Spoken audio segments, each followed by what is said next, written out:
In the past videos I've uploaded, we built weapon physics, input manager scripts, imported 3D characters, and so on and so on. Now we're gonna make our map look pretty by adding post-processing to it. Quick disclaimer. This is a CSGO map that I'm using for educational purposes only, obviously. This will not be published in any way or form into the internet as a video game. Now a little bit of background. In other first-person shooter games such as PUBG or CSGO, we'll often see that they have post-processing implemented into them. We'll take a look at CSGO as an example since it's closer to what we're building.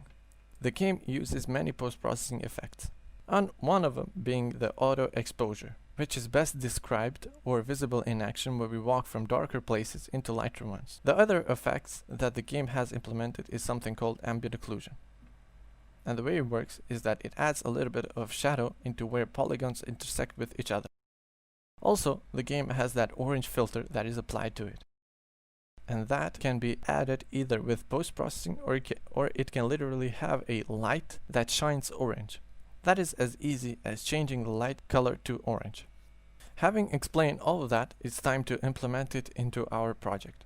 The steps of implementing post-processing is very straightforward. First, open Package Manager, then select Post-Processing, install the post-processing, wait a couple of hours, and now it's ready to use.